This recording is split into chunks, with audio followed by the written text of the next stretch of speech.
On a cold, rainy night, a millionaire arrives at his mansion and finds a sight that paralyzes him.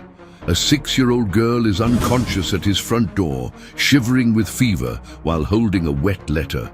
When he decides to read the letter, his hands begin to tremble and he calls emergency immediately, discovering that those pages reveal a secret about his past that he never imagined possible.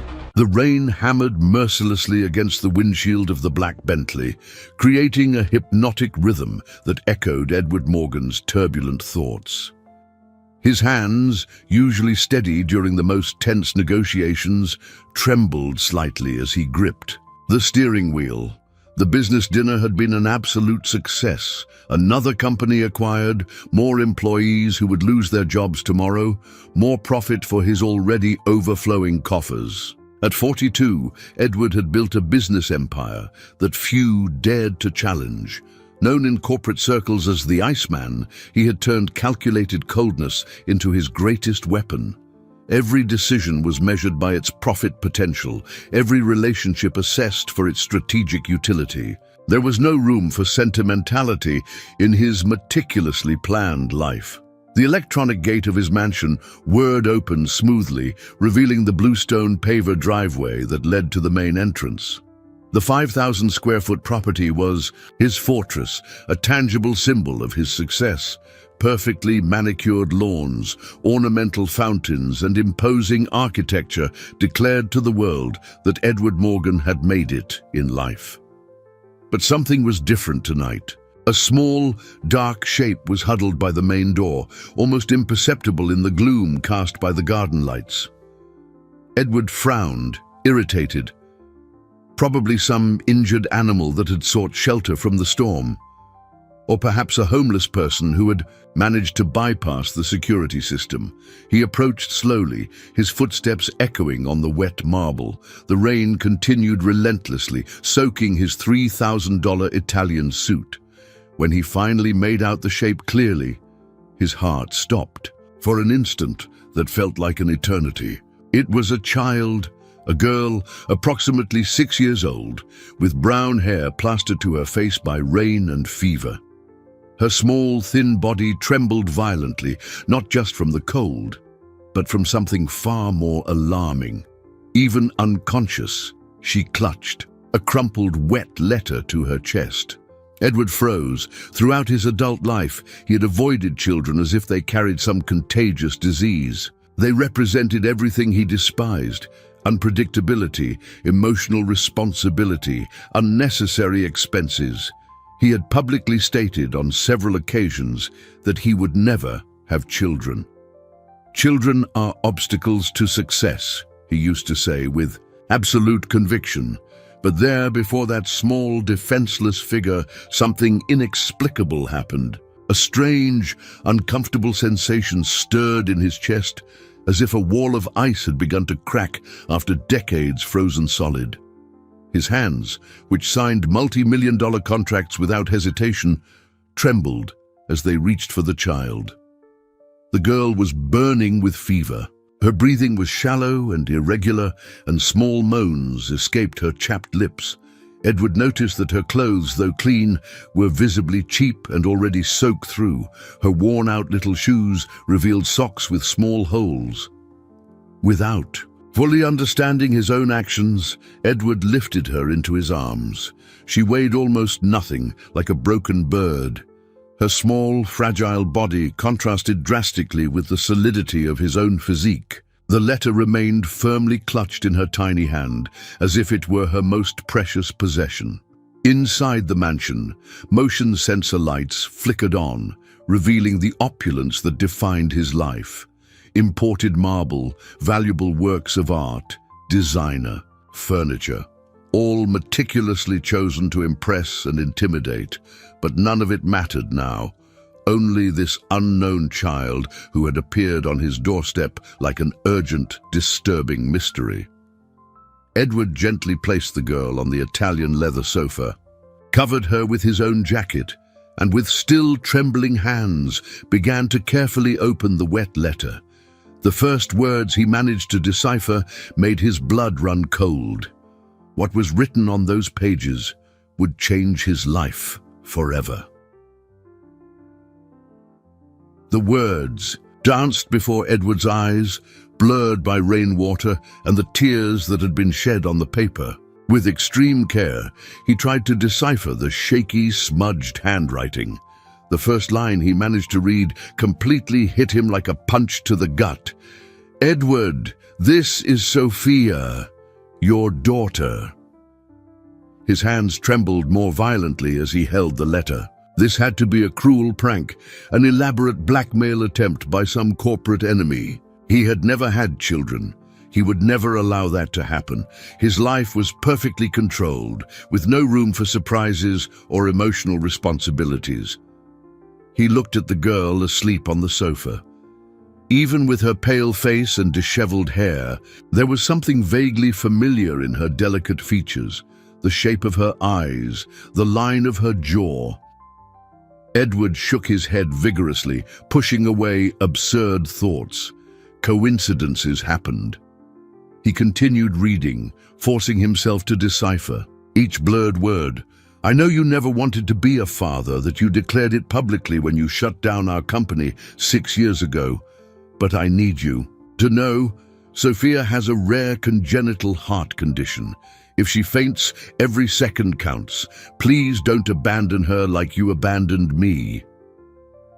The name of the company mentioned in the letter made Edward recoil instinctively.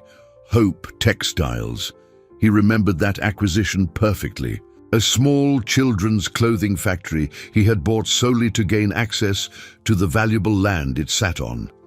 He had fired all the employees in a single afternoon, without warning, without severance beyond the legal minimum. It had been one of the most profitable transactions of that year, but he couldn't remember the faces of the employees.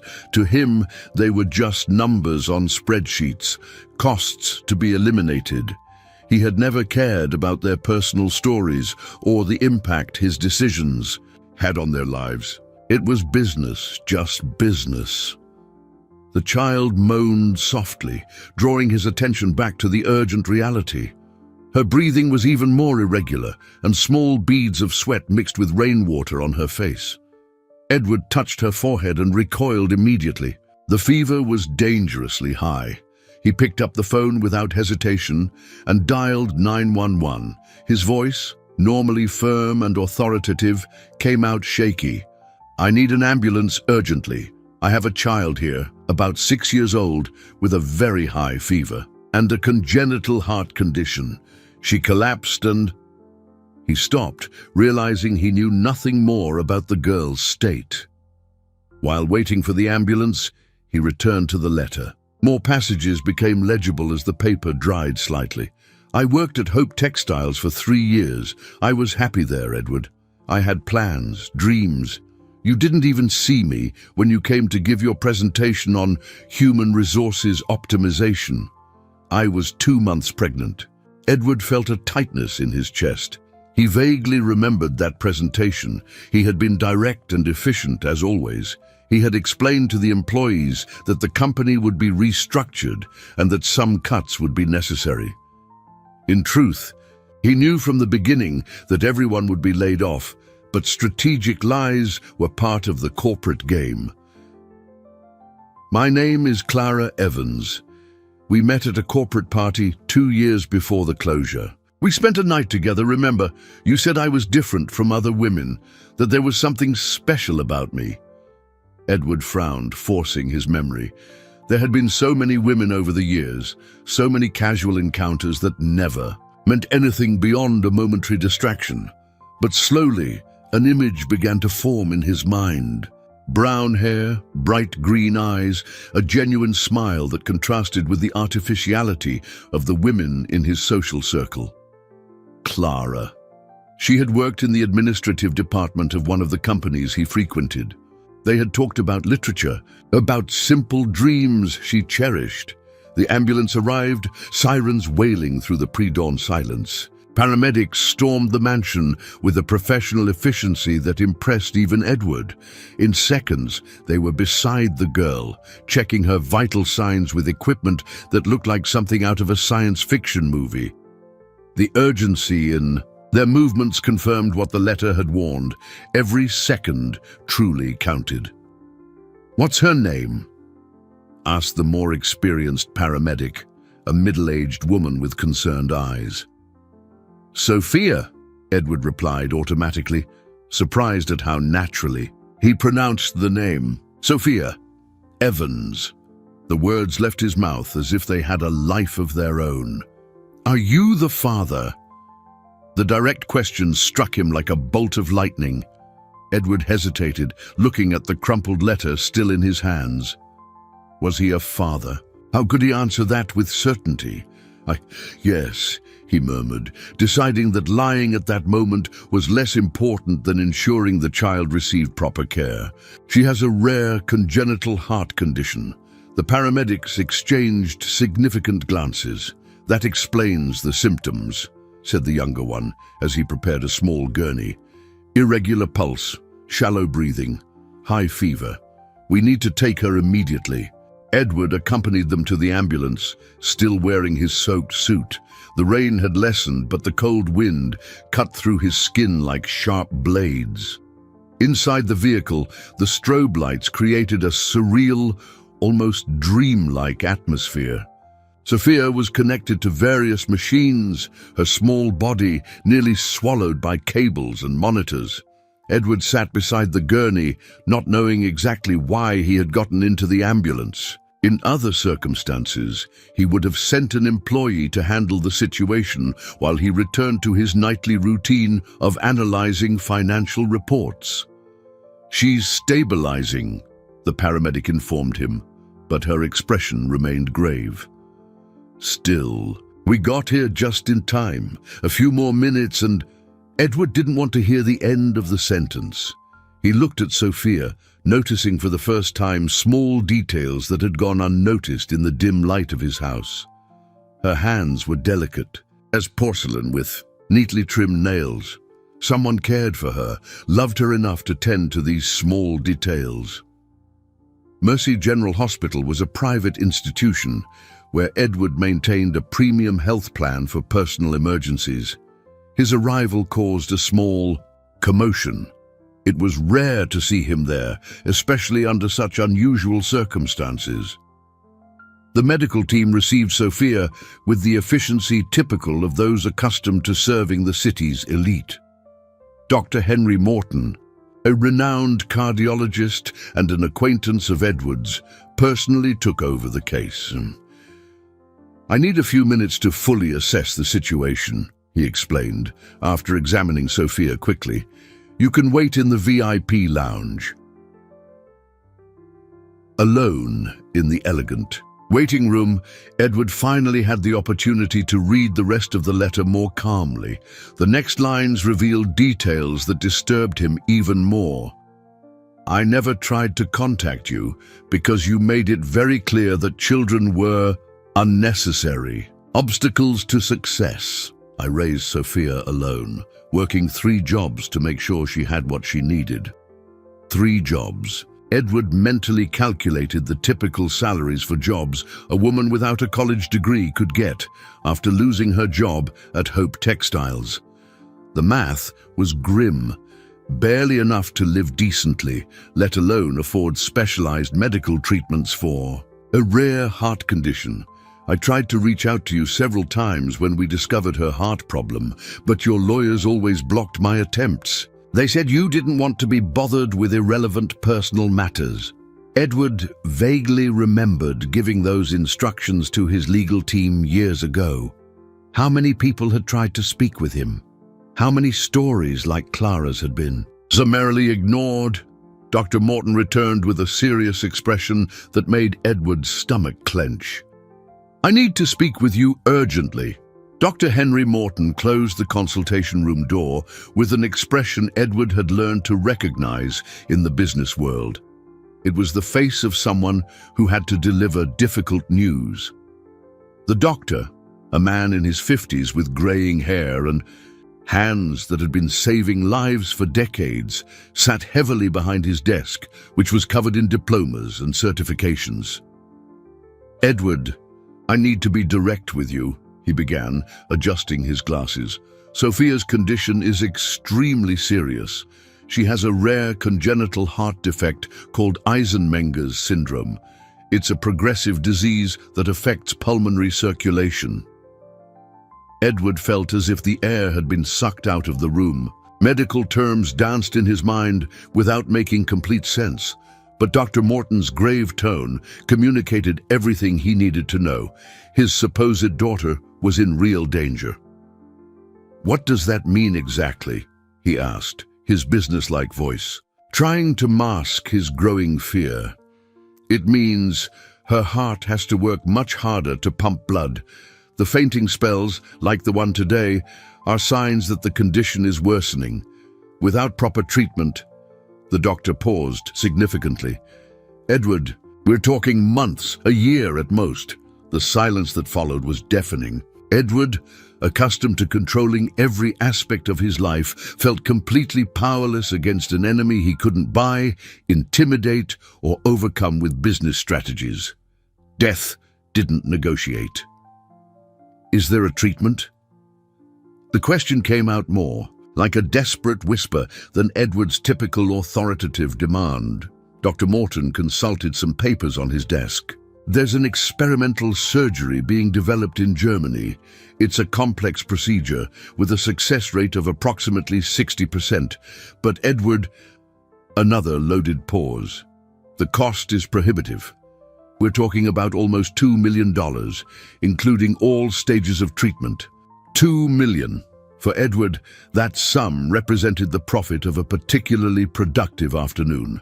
He had spent more than that on his last yacht, bought on impulse during a successful negotiation. But now, hearing the number in the context of a child's life, the figure gained a completely different weight. "And if we don't do the surgery?" he asked, though he already knew the answer. "The episodes will become more frequent and intense. She'll gradually lose the ability to do normal childhood activities. Playing, running, even walking will become impossible." Dr. Morton removed his glasses and slowly cleaned them. "Edward, I need to ask, are you really her father?" The question caught him off guard. "Why do you ask?" "Because this specific condition has a strong hereditary component. If you are indeed the father, there's a chance you also carry the gene. It would be important to run some tests." Edward thought of Clara's letter, of the words about a night they spent together, about how she had said he was different. He vaguely remembered a conversation about family, about how Clara dreamed of having children and how he had been categorical in stating he would never be a father. "Doctor, I need to be honest. I only found out about her existence a few hours ago. The mother, Clara, sent me a letter explaining the situation." Edward showed him the still damp paper. "She mentions DNA test results." Dr. Morton quickly scanned the letter, focusing on the parts he could decipher. "I see. A reference to labs here. Edward, if you want absolute certainty, I can request a new paternity test today. The results will be back in 48 hours. "And how much time do we have to decide on the surgery?" "Ideally, we should start preparatory procedures next week. The longer we wait, the lower the chances of success." Edward looked through the office window, seeing the rain that had finally stopped. Outside, the city was slowly waking up to another day. Millions of people going about their normal routines, unaware that on the 8th floor of that hospital, a man faced the most important decision of his life. A decision that could save a child he didn't even know was truly his daughter. The hospital room was bathed in the soft pre-dawn light when Edward heard the first whisper. He had spent the entire night sitting in the armchair beside the bed, unable to sleep, watching Sophia's small chest rise and fall with the help of medical equipment. The paternity test had been collected a few hours earlier, but the results wouldn't be available until the next day. "Mommy?" The weak, confused voice cut through the silence like a delicate blade. Edward leaned forward, unsure how to react. Sophia opened her eyes slowly, blinking several times to adjust to the soft light coming through the window. When she finally focused her gaze on him, her expression went through a sequence of emotions: confusion, recognition, and surprisingly, a kind of quiet curiosity. "You're the man in the picture," she said, with the disconcerting naturalness of children. "What picture?" Edward asked, moving closer to the bed. "The picture Mommy keeps on her nightstand. She said you're my daddy." Sophia tried to sit up, but the wires and tubes connected to her small body limited her movements. "Is Mommy okay?" She said she had to go to the hospital on the other side of town. The simplicity of the question hit Edward like a punch to the gut. How could he explain to a 6-year-old that her mother was probably dying in a public hospital, while she received VIP treatment in a private institution? How could he justify that he had the resources to save lives, but for years had completely ignored the existence of them both? "Your mom is being cared for by very good doctors," he replied, choosing his words carefully. "She worries a lot about you." Sophia nodded, as if it were the most natural thing in the world. "I know. Mommy always worries about me. That's why she taught me what to do when my heart hurts really bad." She touched her chest with her free hand. "She said if I felt really sick, I should go to the big mansion for help." "You knew where I lived?" "Mommy showed me once when we passed by your street on the bus. She said the most important man in the city lived there, and that maybe one day I'd need to meet him." Sophia tilted her head, studying Edward's face. With childlike curiosity, "You look sad." The innocent observation completely disarmed him. Edward, accustomed to maintaining a mask of professional coldness in all situations, didn't know how to respond to a child's brutal honesty. "Maybe I am a little sad," he admitted. "Because of Mommy? Because of a lot of things." Sophia extended her small hand towards him. Instinctively, Edward took it, surprised by its fragility and the warmth it radiated. "Mommy says when we're sad we should think about the good things that are still going to happen." "And what good things do you think will happen?" "Well," Sophia considered the question seriously, as if it were a matter of extreme importance. "I'm going to get better and I'll be able to play in your big garden. Mommy said you have a garden with lots of flowers, and maybe," she lowered her voice conspiratorially, "you can teach me to swim in your pool." Edward felt a strange emotion swell in his chest. For years, his mansion had been merely a status symbol, a place to impress partners and intimidate competitors. He had never imagined anyone could see it as a place of possibilities, of games and joy. "Would you like that?" he asked. "A lot. And I'd also like you to get to know Mommy better. She's the coolest person in the world. She sings to me when I'm scared, tells funny stories, and makes the best chocolate cake in the universe." The nurse entered the room, interrupting the conversation. "Look, how's our little patient feeling?" "Much better," Sophia replied enthusiastically. "This is my daddy. Mommy always said I'd meet him one day." Edward swallowed hard. The ease with which Sophia accepted him as her father contrasted sharply with his own internal confusion. But one thing was becoming increasingly clear.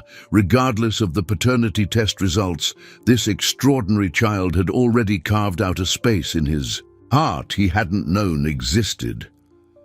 Edward left Sophia in the care of the medical team with a promise to return soon. The information about Clara being hospitalized at the hospital on the other side of town echoed in his mind like a persistent hum. There were at least 5 public hospitals in the metropolitan area, and finding a specific patient without more details would be like looking for a needle in a haystack. But Edward Morgan hadn't built a business empire by giving up in the face of obstacles. He activated his network of contacts with the efficiency of a well-oiled machine.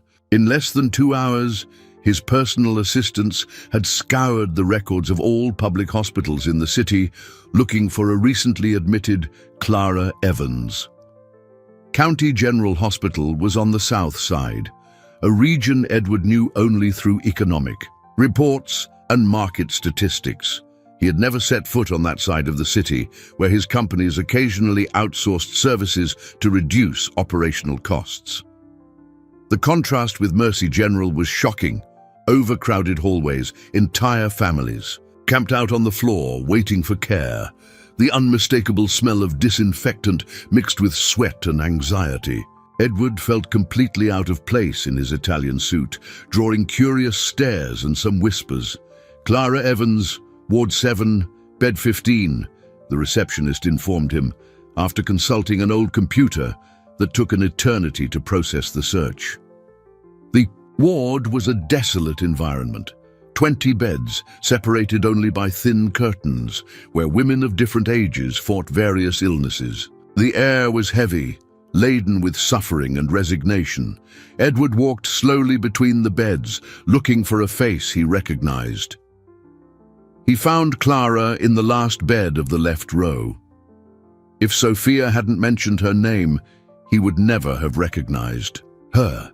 The vibrant woman he remembered had transformed into a ghostly version of herself.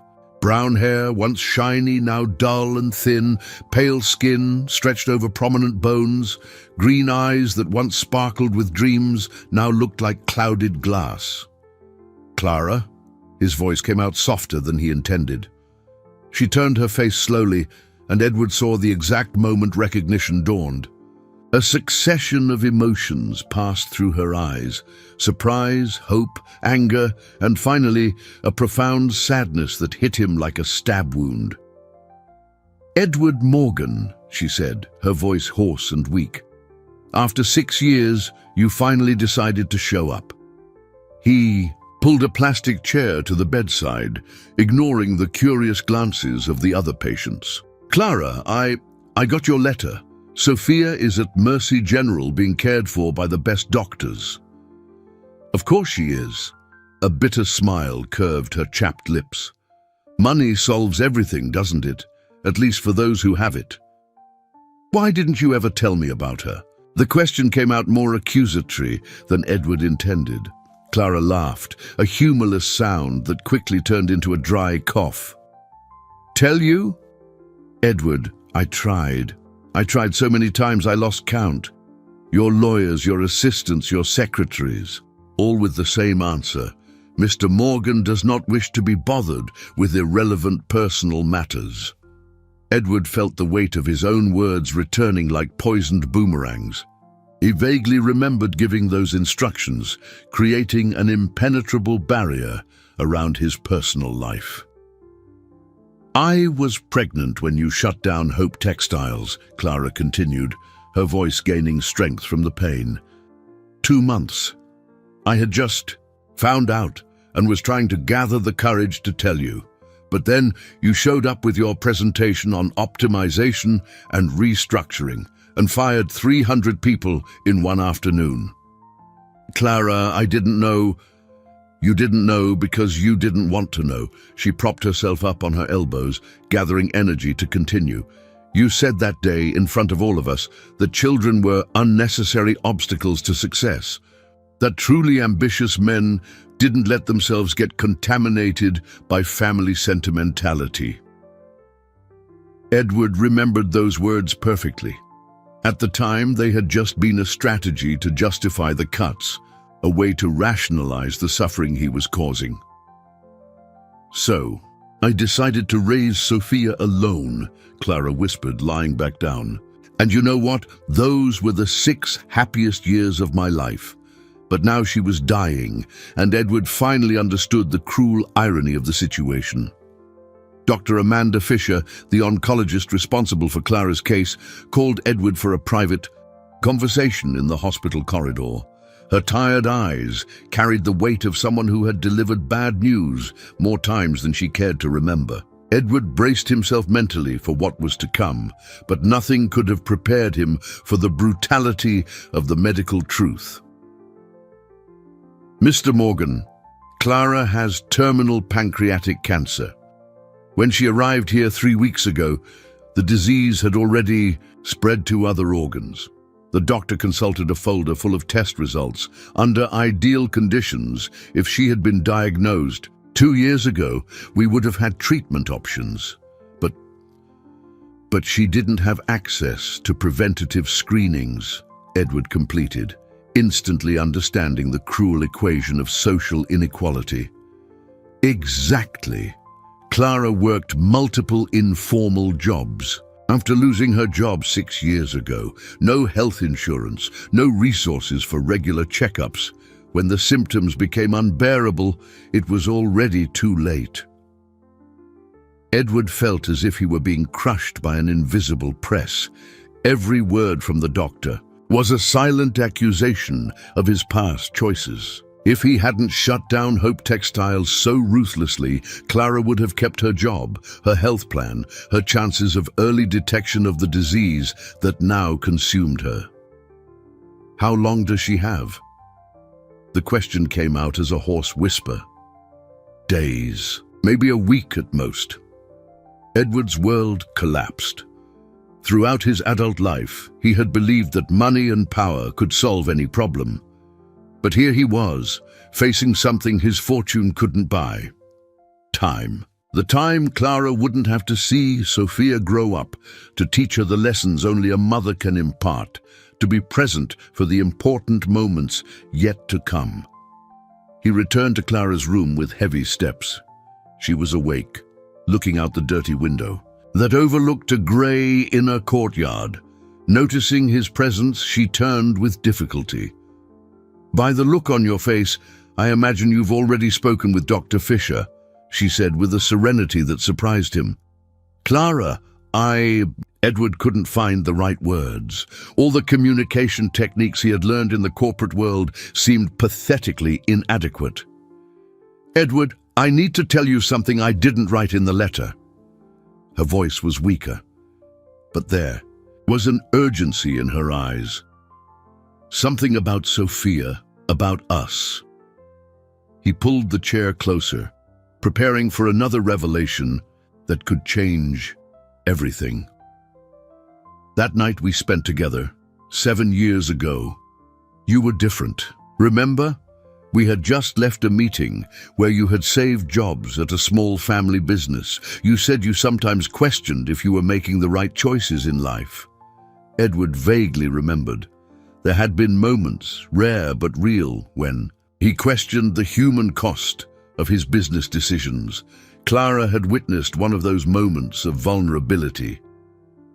You told me about your childhood dreams, about how you wanted to build things, help people. You said your grandfather had been a carpenter and that you admired how he created beauty with his own hands. Clara smiled faintly. Sophia was conceived that night, Edward. It wasn't a casual accident. It was the result of who you really are, beneath all that corporate armor. Clara's words struck Edward like lightning.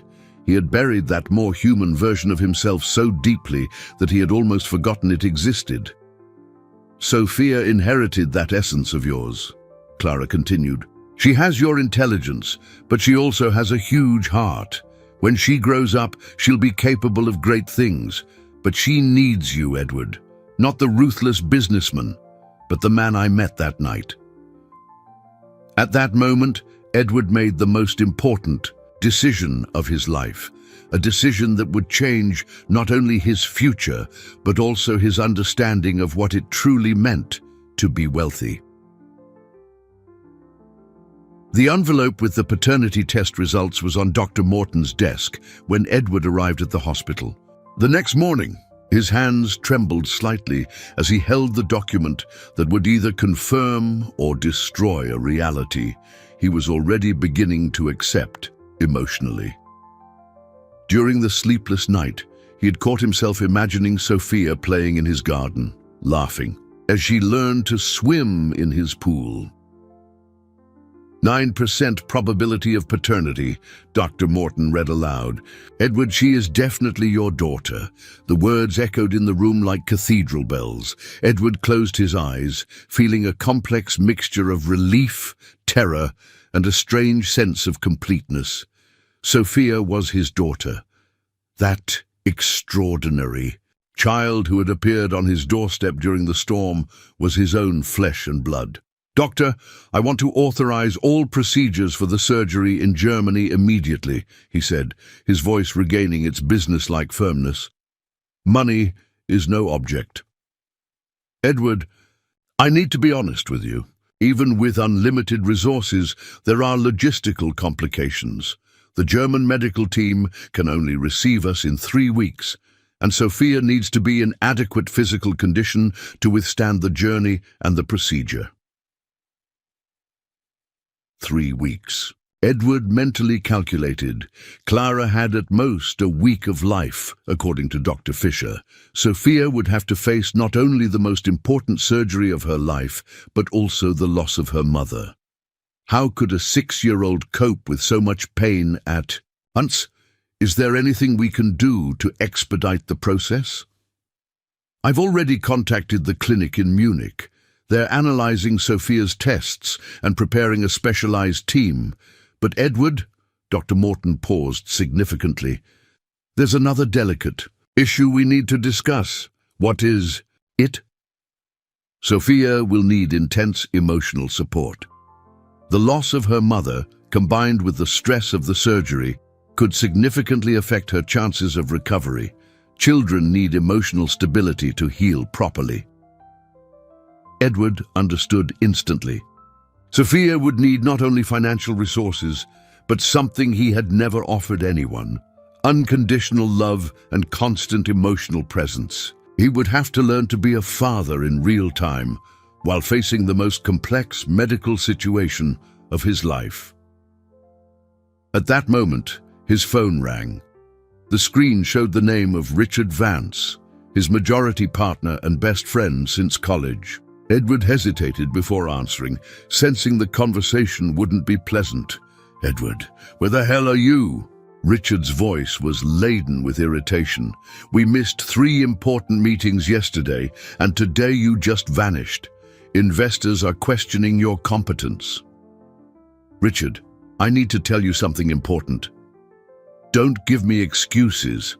I heard from the assistants you spent the night in hospitals, wasting time on some irrelevant personal situation.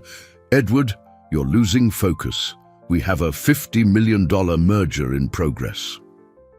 The word irrelevant hit Edward like a slap in the face. It was exactly the term he himself used to dismiss issues that didn't involve direct profit. Now, applied to his own daughter's situation, it sounded obscene. "Richard, I found out I have a 6-year-old daughter with a serious heart condition. She needs urgent surgery." The silence on the other end of the line lasted for long seconds. "Edward, are you kidding me? I've never been more serious in my life. My God, this is a PR nightmare.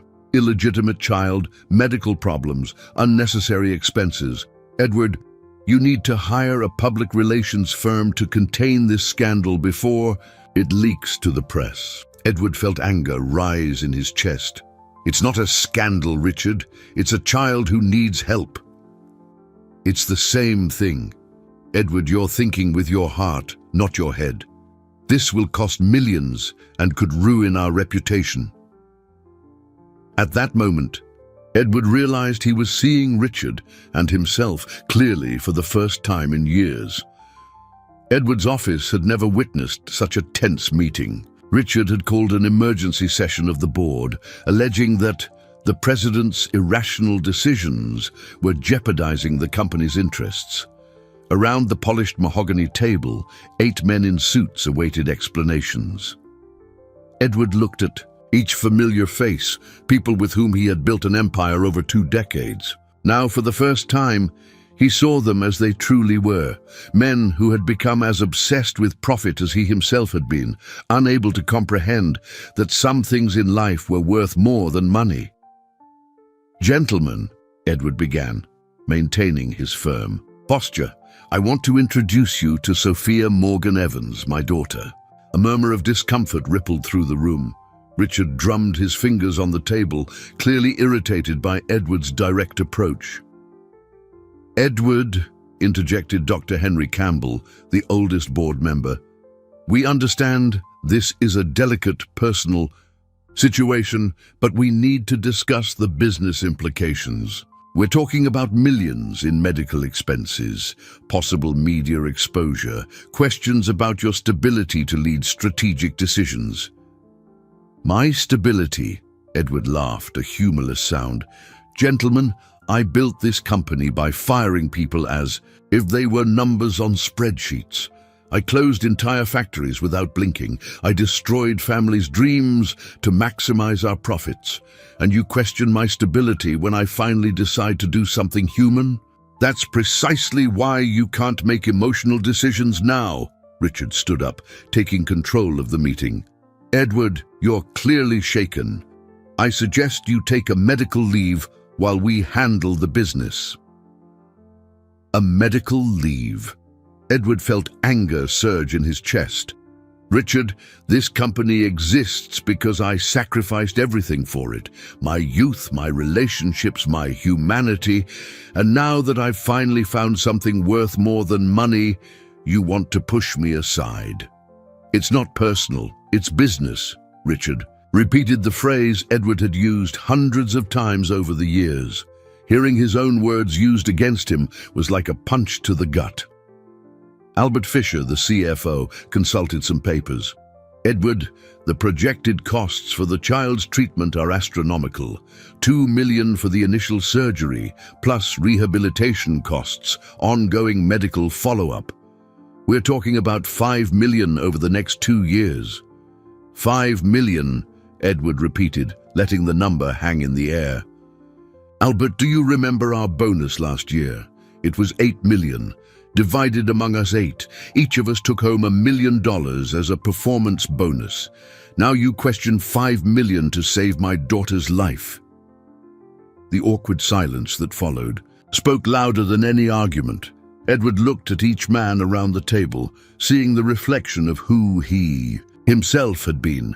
Human beings who had transformed into money-making machines, unable to recognize value in anything that didn't generate immediate profit.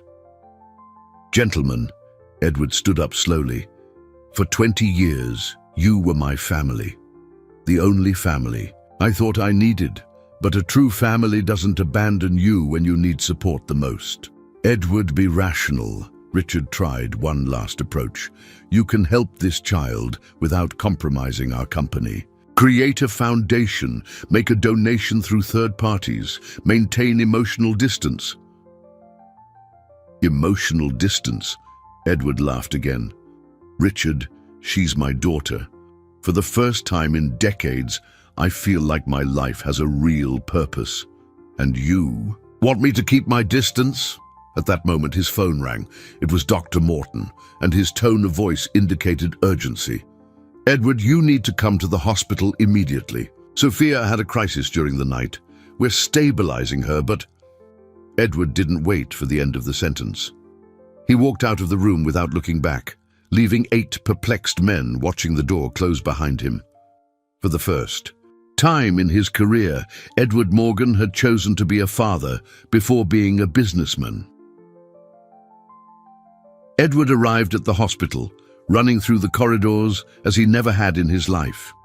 Sophia's nighttime crisis had been controlled, but Dr. Morton explained that episodes like this would become more frequent as her condition deteriorated. Time was running out faster than anyone had anticipated. "Daddy!" Sophia stretched out her little arms when she saw him enter the room. The word "daddy" sounded like heavenly music to Edward's ears, who was still getting used to the idea of being a father. "How are you feeling, little one?" He approached the bed, noticing she looked paler than the day before. "A little tired, but better now that you're here." Sophia held his hand with surprising strength for such a fragile child. "Daddy, can I ask you a hard question?" Edward nodded, mentally preparing himself for anything. Is Mommy going to die, isn't she? The direct question struck him like lightning. Edward had spent his entire life avoiding emotionally difficult conversations, delegating personal matters to assistants and lawyers.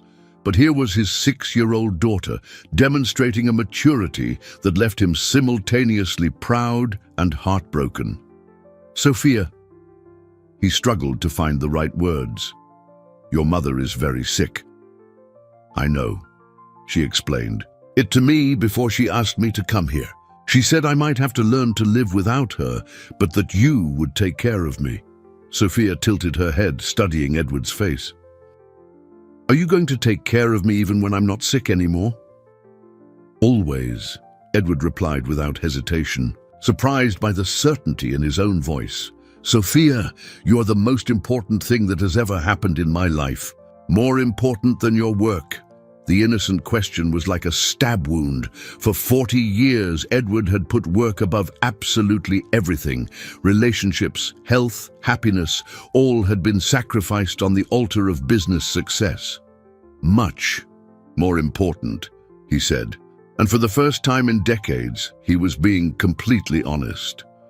Sophia smiled, a smile that lit up the entire hospital room. "Mommy said you'd figure that out one day. She always believed you had a big heart, it was. Just hidden under a lot of work." Edward felt tears burn his eyes. Clara had seen something in him that he himself couldn't see, even after years of calculated coldness. "Sophia, would you like to see your mother today?" "Can I?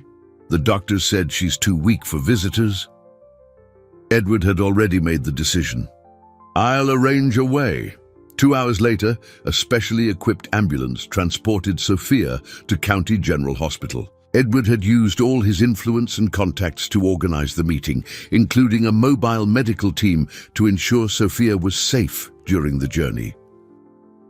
Clara was awake when they arrived, as if she instinctively knew this would be her last meeting with her daughter. Despite her extreme weakness, her eyes shone when she saw Sophia being carefully transferred to a wheelchair beside her bed. "My little princess," Clara whispered, extending a trembling hand to touch her daughter's face. "Hi, Mommy. I'm getting." "You better. Daddy's taking care of me, just like you said he would."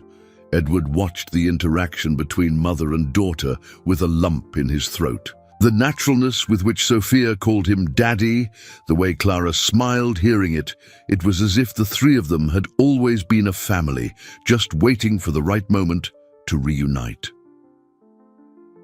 "Clara," Edward approached the bed. "I want you to know I'll take care of her forever. Sophia will never want for anything." Clara turned to him with difficulty. "Edward, she doesn't need things. She needs you, the man I met that night, not the businessman the world knows." At that moment, Clara handed Edward a small, worn pink diary. "Everything you missed about her is in here." The pink diary trembled in Edward's hands, as if it were made of fragile crystal. Clara watched him with eyes that mixed hope and profound sadness, while Sophia quietly played with a small teddy bear she had brought from the hospital. "Open it," Clara whispered. "You need to meet your daughter." Edward opened the first page with reverent care. Clara's handwriting, still firm in the early entries, documented every precious moment he had missed. Sophia took her. "First steps today, March 14th. Walked right to the picture of you I keep on the shelf, as if she knew you were important." The following pages were a treasure trove of stolen memories. First words, first tooth, the first time she said Daddy while pointing at the photograph. Edward discovered that Sophia had asked about him from a very young age, and that Clara always answered honestly, "Your daddy is a very busy man, but one day you'll meet." "She always knew about me?" Edward asked, his voice choked. "Always. I never lied to her about you, Edward. I said you were intelligent, determined, but that you had forgotten how to be happy." Clara coughed weakly. "She always said that when she grew up, she'd teach you again." Edward looked at Sophia, who was now coloring a picture with crayons borrowed from a nurse. Even sick, she radiated an inner light that contrasted sharply with the gloomy atmosphere of the public hospital. "Clara, there's something I need to tell you." Edward took a deep breath. "My partners want to remove me from the company. They think I'm making irrational decisions. And are they right?" Clara smiled faintly. "For the first time in years, you're making decisions with your heart. For men like them, that must seem like madness. I could lose everything. The company, the money, the social standing." "Edward," Clara gripped his hand with surprising strength, "you've already lost everything. You lost 6 years of your daughter's life. You lost the chance to be truly happy. You lost the connection to your own humanity. Now you finally have the chance to gain something worthwhile." Sophia approached the bed, showing her drawing. It was a simple picture. 3 people holding hands in front of a big house with many flowers. "It's us 3, she explained with childlike pride. "A family." Edward felt something definitively break inside his chest. For decades, he had believed family was weakness, that emotional ties were obstacles to success. Now, looking at that simple drawing, he understood he had spent his whole life chasing worthless things while ignoring the only thing that truly mattered. "Clara," he said, his voice firm despite the tears, "I promise Sophia will never feel abandoned again. I will learn to be the father she deserves." "I know you will." Clara closed her eyes, seeming to gather her last strength. "Edward, I need to ask you something. When Sophia grows up, tell her about this conversation. Tell her I died happy, knowing you two found each other." "Mommy," Sophia dropped her drawing and held Clara's hand, "aren't you going to get better?" Clara opened her eyes one more time, focusing on her daughter's face with a love that transcended physical pain. "Sweetheart, sometimes people get so sick they can't stay here with us anymore, but the love I feel for you will stay in your heart forever." "And you'll become a star?" Sophia asked, clearly repeating something Clara had explained to her before. "The brightest one of all, and whenever you look up at the sky at night, I'll be there, watching over you." Edward watched mother and daughter say goodbye with a dignity he had never witnessed in any boardroom or business negotiation. That night, Clara Evans closed her eyes for the last time, knowing she had entrusted her daughter to the care of the only man who could love her as she deserved. Clara's funeral was a simple ceremony Edward would never forget. Only he, Sophia, and a few of Clara's former colleagues attended the small municipal cemetery. Edward held his daughter's hand as she said goodbye to her mother with a maturity that broke his heart. "Bye, Mommy. I'll take good care of Daddy for you," Sophia whispered, tossing a white rose onto the casket. The following week, reality hit Edward with full force. Richard had managed to convince the board to vote for his temporary removal from the presidency, citing emotional instability and decisions detrimental to the company's interests. Edward woke up one morning to find his access to corporate systems had been blocked. "It's temporary," Richard explained during a tense call, "just until you resolve this personal situation and get back to normal." "This is my new normal," Edward replied coolly. "Sophia is my daughter and my priority. Then maybe there's no place for you in this company anymore." The threat echoed in Edward's head for days. Without access to corporate resources, he had to use his personal savings to fund Sophia's treatment. The $2 million for the knee surgery in Germany, the follow-up medical costs, the hospital expenses, it all began to rapidly consume his financial reserves. Worse still, Sophia developed unexpected complications. A minor post-operative infection turned into pneumonia, indefinitely postponing the trip to Munich. Dr. Morton explained that her immune system was compromised by the emotional stress of losing her mother. Children need emotional stability to heal, the doctor repeated. Sophia is fighting much more than a heart condition. She's dealing with grief, adjusting to a new life, fear of the unknown. Edward found himself in a situation he had never faced, the real possibility of failure. Throughout his career, he had always found a solution, a plan B, an alternative strategy. But here he was, facing variables he couldn't control, the emotional health of a traumatized child and his own dwindling financial resources. The last straw came when Sophia had a severe crisis during the night. Edward was asleep in a chair beside her hospital bed when the monitor alarms jolted him awake.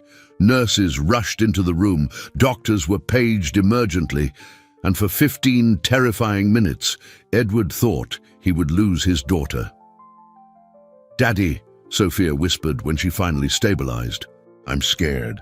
"Scared of what, sweetheart?" "That you'll give up on me too." The confession pierced Edward's heart like a spear. Sophia, at 6 years old, had already internalized abandonment as a real possibility in her life. First, the father she had never known, then the mother who had died, and now she feared he too would leave her. "Sophia, look at me." Edward cupped his daughter's delicate face in his hands. "I will never, ever give up on you, even if I lose everything, even if I run out of money, even if the whole world turns against us. You are my daughter, and I will fight for you until my last breath." "Promise." "I promise on your mother's memory." That pre-dawn morning, alone in the hospital room, Edward made a decision that would change everything. He picked up his phone and made a call he had sworn he would never make. "Richard, it's me. I want to make a deal." The voice on the other end of the line carried barely disguised triumph. "I'm listening. I'm selling my stake in the company, everything. I want out completely." The silence on the other end lasted for long seconds. "Edward, are you sure? We're talking about your entire life's work." "I'm talking about my daughter's life, and she's worth more than any company." For the first time in decades, Edward Morgan was betting everything on a single hand, his love for his daughter. The sale of Edward's stake in the company should have been a straightforward process, but Richard was determined to turn it into a public humiliation. He offered only 40% of the share's true value, citing devaluation due to leadership instability. Edward had no choice but to accept. Sophia needed to travel to Germany in 2 weeks, or she'd lose the window of opportunity for the surgery. But on the day the contract was to be signed, something unexpected happened. Martha Gonzalez, the human resources director who had been with the company for 15 years, asked to speak with Edward privately. Her eyes were red, as if she had been crying recently. "Mr. Morgan, I need to tell you something. For the past 6 months, Richard has been embezzling funds from the company through fictitious contracts. I discovered it by accident, and I should have spoken up sooner, but I was afraid of losing my job." Edward felt his blood run cold. "What? A kind of embezzlement?" "Consulting contracts with shell companies, payments for services never rendered. It's almost $8 million. Martha handed him a folder full of documents. "He used your absence to fast-track these transactions, claiming he had your authorization." Edward quickly examined the papers. His experience in corporate auditing helped him immediately identify the fraudulent scheme. Richard had been even craftier. He'd used Sophia's situation to distract Edward while executing his plan for illicit enrichment. "Martha, why are you telling me this now?" "Because yesterday I heard about your daughter. I heard you lost your position in the company for choosing to care for a sick child." She wiped tears from her eyes. "Mr. Morgan, in all these years working here, I never saw you show compassion. for anyone. But now, seeing how you've changed because of this little girl, it reminded me why I chose to work here in the first place. Edward remained silent, processing the information.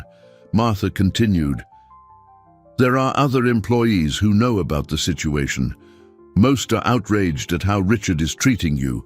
We'd like to help." Over the next 48 hours, Edward orchestrated the most important operation of his career. Not to make money, but to protect his daughter and reclaim his dignity.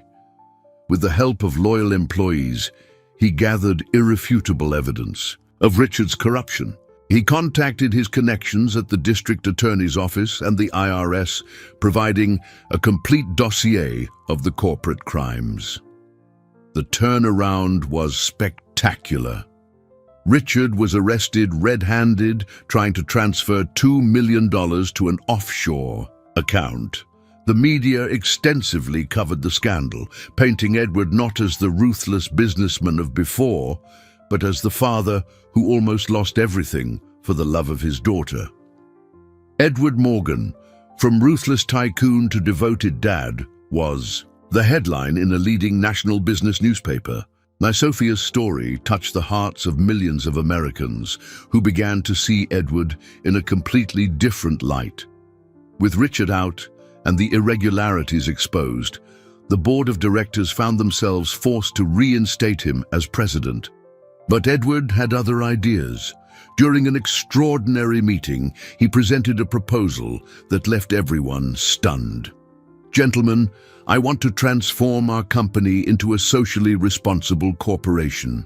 50% of the profits will be allocated to children's health programs, scholarships, and support for low-income families." "Edward, this is madness," protested Dr. Henry Campbell. "We'll lose our competitive edge. We'll gain something far more valuable: public respect and a real purpose." Edward showed financial reports. Companies with strong social programs perform better in the long run. It's smart business, not charity.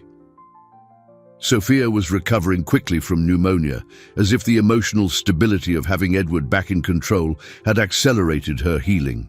The surgery in Germany was rescheduled for the following week. "Daddy," she said one sunny afternoon, "are you really going to turn your company into a good company?" "Our company," Edward corrected. "One day all of this will be yours, and I want it to be something you can be proud of." The transformation was just beginning. 5 weeks had passed since that rainy night that changed everything. Edward was in the garden of his mansion, watching Sophia play with 3 children she had met during her hospital treatment. The surgery in Germany had been an absolute success. The German doctors declared she would have a completely normal life with only routine medical follow-ups. "Daddy, can I plant the rose bush here?" Sophia pointed to an empty flower bed near the living room window. "Of course, sweetie. Your mother would have liked to see the flowers from here." Edward had completely transformed his mansion. What was once a cold showroom to impress visitors now pulsed with life. Toys scattered in the rooms, Sophia's drawings taped to the refrigerator, the sound of children's laughter echoing through hallways that were once as silent as mausoleums. The company had also transformed radically. The Sophia Evans Children's Health Initiative had already benefited over 1,000 underprivileged children across the country. Edward discovered that doing good was surprisingly profitable. The company had never had such a positive public image, attracting ethical investors and contracts with international organizations. "Mr. Morgan," Martha approached, carrying a folder of documents. "More applications have come in for the college scholarship program. There are 20 young people from low-income families who want to study medicine." "Approve them all," Edward replied without hesitation. "And Martha, stop calling me Mr. Morgan. We're a family here." Martha smiled. Edward's transformation had inspired changes throughout the company.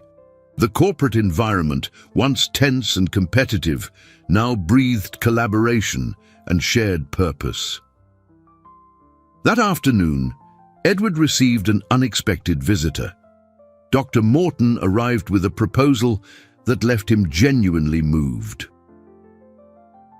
"Edward, I'd like to extend an invitation. We're establishing a research center for pediatric congenital heart defects. It would be an honor if you would accept the position of chairman of the board." "Doctor, I don't have a medical background. You have something more valuable, the experience of a father who understands the desperation and hope these families face. We need someone to humanize our approach."